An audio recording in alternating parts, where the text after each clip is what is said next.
My channel. Cost accounting overhead chapter la illustration 55 பார்க்கலாம். In a machine department of a factory there are 5 identical machines. So factory உடைய machine department ல 5 machines வந்து இருக்கு. From the following given below prepare the machine hour rate for one of the machines. So ஒரு machine உடைய machine hour rate வந்து கேக்குறாங்க.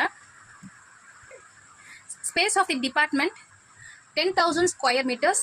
Space occupied by the machine 2000 square meters. Cost of the machine. So இங்க ஒரு machine உடைய details வந்து கொடுத்திருக்காங்க. Cost of the machine is 20,000. Scrap value of the machine. So the scrap value na அந்த machine உடைய usage life எல்லாம் use பண்ணதுக்கு அப்புறம் ஃபைனலா வந்து அந்த machine dispose பண்ணும்போது ஒரு salvage value இருக்கும் இல்லையா, அந்த வேல்யூ தான் 300. Estimated life of the machine. So அந்த ஒரு machine வந்து 13 yearsக்கு வந்து ஒர்க் பண்ணும். இந்த டீடைல்ஸ் வந்து டிப்ரிசியேஷனுக்கானது. Depreciation charge at 7.5% per annum. Normal running of the machine 2000 hours. Power consumed by the machine as shown by the meters 3000 per annum. Estimated repair and maintenance throughout the working life on the machine 5200. Sunrise supplies including oil, waste, etc. Charge direct to the machine amount to 600 per annum. So the machine கான expense details எல்லாமே கொடுத்திருக்காங்க. So the machine க்கு 1 hour க்கு ஆற expenseல வந்து 1 இயருக்கு ஆற எக்ஸ்பென்ஸ்ல இருந்து 1 ஹாருக்கு அந்த மெஷின்கான எக்ஸ்பென்ஸ் எவ்வளவு செலவாகுது அப்படின்னு கண்டுபிடிக்கிறது தான் இந்த machine hour rate. So other expenses details கொடுத்துருக்காங்க. ரெண்ட் அண்ட் ரேட்ஸ் வந்து 9000. லைட்டிங் வந்து to be apportioned according to the workers employed. இந்த லைட்டிங் வந்து எப்படி கால்குலேட் பண்ணோம்னா ஒர்க்கர்ஸ் எம்ப்ளாய்டுடைய அவங்களுடைய பேஸில் நம்ம கால்குலேட் பண்ணணும். 400. சூப்பர்வைசருக்கு 1250 salary. அதர் சார்ஜஸ் வந்து 5000. It is ascertained that the degree of supervision required by the machine is 2/5 and 3/5 being devoted to the machines. There are 16 workers in the department of whom 4 attended to the machines and remaining to the other machines. So இந்த கொஸ்டின்ல ஒரு மிஷினுக்கான 1 இயருக்கு ஆகிற expense வந்து கொடுத்துருக்காங்க. அப்போ அந்த மிஷினுக்கு 1 ஹார்க்கு என்ன எக்ஸ்பென்ஸ் ரேட் வரும் அப்படின்னு பார்க்குறது இந்த சம். ஸோ சொல்யூஷன் பார்க்கலாம். So computation of machine hour rate. First ஒர்க்கிங்ஸ்க்கு cost per annum per machine. ஒரு மிஷினுக்கு பர் ஆனம்க்கு வர எக்ஸ்பென்ஸ்க்கு ஒரு காலம், ஃபைனலாக டோட்டலுக்கு ஒரு காலம் வந்து நம்ம இதே மாதிரி நம்ம பேஸ் போட்டுக்கணும். ஸோ மிஷினுக்கான எக்ஸ்பென்ஸ் வந்து ஸ்டாண்டிங் சார்ஜஸ், மிஷின் எக்ஸ்பென்ஸ் அப்படின்னு 2 கேட்டகரியாக நம்ம எடுத்துக்கணும். ஸ்டாண்டிங் சார்ஜஸ்னா ஃபிக்ஸ்ட் எக்ஸ்பென்சஸ், அது ஃபிக்ஸ்டாக இருக்கும். அப்புறம் மிஷினுக்கு ஆகிற ரன்னிங் எக்ஸ்பென்ஸ் எல்லாமே மிஷின் எக்ஸ்பென்ஸ் ஹெட்டிங்கில் வந்து நம்ம எடுக்கணும். ஃபர்ஸ்ட் வந்து ஸ்டாண்டிங் சார்ஜஸ் எடுத்துக்கலாம், fixed expenses, rent and rate. First rent and rates. So அந்த ஃபேக்ட்ரிக்கு ஓவராலாக வந்து 5 மிஷின்ஸ் இருக்குது. அந்த ஃபேக்ட்ரிக்கு வந்து கண்டிப்பாக ரெண்ட் வந்து கொடுத்துருப்பாங்க. ஸோ அந்த ரெண்ட் வந்து ஒரு மிஷினுக்கு எப்படி கால்குலேட் பண்ணுறாங்க அப்படின்னா, ஸோ கொஸ்டின் வந்து ரெண்ட் அண்ட் ரேட்ஸ் வந்து 9000 கொடுத்துருக்காங்க. அப்போ ஃபேக்ட்ரியில் வந்து 5 மிஷின்ஸ் வந்து ஓவராலாக இருக்குன்னு சொல்லியிருக்காங்க. அப்போ அந்த ஃபேக்ட்ரியோட ஓவரால் எக்ஸ்பென்சஸ் வந்து அந்த 5 மிஷின்கானது. இந்த மெஷின் டிபார்ட்மெண்ட்டில் 5 மிஷின்ஸ் இருக்குது. அந்த டிபார்ட்மெண்ட்டுக்கான ரெண்ட் வந்து 9000. அப்போ இந்த 9000 5 மிஷின்கானது. அப்போ நம்ம ஒரு மிஷின்கான எக்ஸ்பென்ஸ் எவ்வளோன்னு பார்க்கணும். நம்ம இதை 5ஆல் டிவைட் பண்ணாலே நமக்கு வந்து கிடச்சிரும். ஸோ அதான் இங்கே போட்டிருக்காங்க. ஸோ இந்த 9000 ரெண்ட் வேல்யூவை 5 மிஷின்ஸ் வந்து நம்ம டிவைட் பண்ணிக்கிறாங்க. அப்போ ஒரு மிஷினுக்கான ரெண்டல் வேல்யூ வந்து பர் ஆனம்கானது 1 இயருக்கானது கிடச்சிருது. நெக்ஸ்ட் வந்து லைட்டிங். இங்கே லைட்டிங் வந்து 400 கொடுத்துருக்காங்க. இந்த லைட்டிங் வந்து ஒர்க்கர்ஸ் எம்ப்ளாய்டு பேசிஸில் வந்து கால்குலேட் பண்ண சொல்லியிருக்காங்க. ஸோ இங்கே ஒரு பாயிண்ட் கொடுத்துருக்காங்க. 16 workers in the department of whom attended to the machines. So ஒரு மிஷின் அட்டெண்ட் பண்ணுறதுக்கு 4 அட்டெண்டர்ஸ் தேவைப்படுறாங்க. மொத்தம் வந்து 16 ஒர்க்கர்ஸ் வந்து இருக்காங்க. அப்போ 16 ஒர்க்கர்ஸில் 4 ஒர்க்கர்ஸ் வந்து ஒரு மிஷினை வந்து அட்டெண்ட் பண்ணுறாங்க.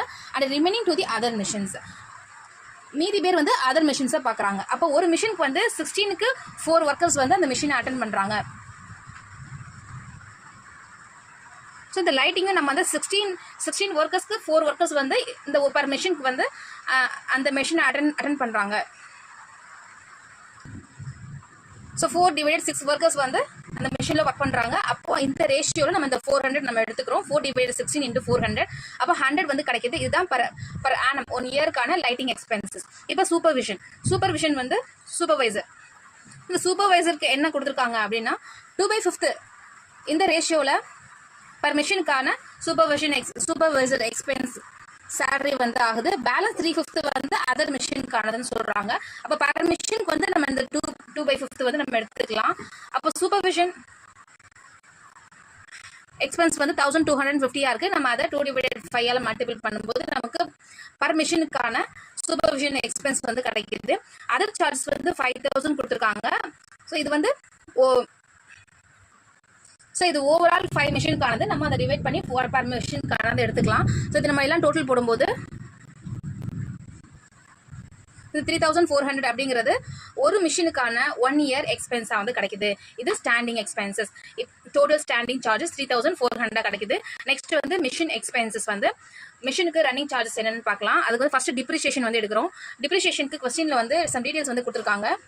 அதாவது cost of the machine, scrap value, estimated life of the machine value, இது மூணுமே வந்து நம்ம டிப்ரிசியேஷனுக்கு யூஸ் பண்ணிக்கலாம். இப்போ டிப்ரிசியேஷனுக்கான ஃபார்முலா வந்து cost of the machine minus scrap value divided estimation life of the machine. இந்த அப்போ 20,000 மைனஸ் 300 டிவைடட் 13 போட்டோன்னா,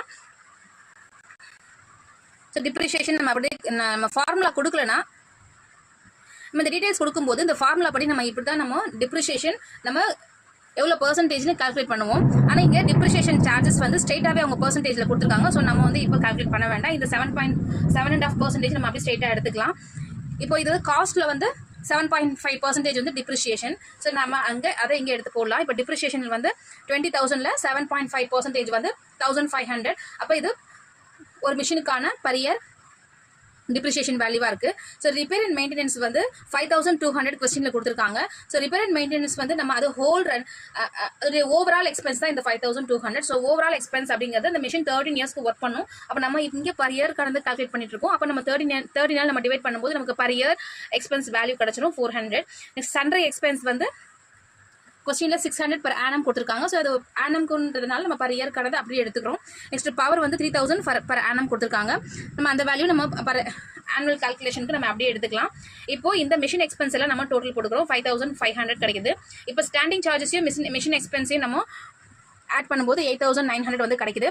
இப்போ இந்த 8900 தான் வந்து இந்த மிஷினுக்கான டோட்டல் காஸ்டா இருக்கு. இப்போ ஒரு மிஷினுக்கான 1 இயர் காஸ்டா இருக்கு. இப்போ அந்த மிஷின் வந்து ஸோ இந்த மிஷின் வந்து பர் இயருக்கு எவ்வளோ ரன்னிங் ஆகுதுன்னா 2000 ஹார்ஸ் வந்து ரன்னிங் ஹார்ஸ் ஆகுதுன்னு சொல்லி கொஸ்டின்ல கொடுத்துருக்காங்க.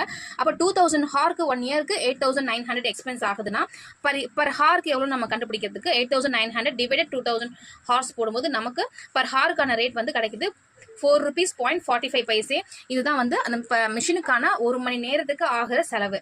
ஸோ இந்த மாதிரி ஒரு மிஷினுக்கு 1 மணி நேரத்துக்கு என்ன செலவு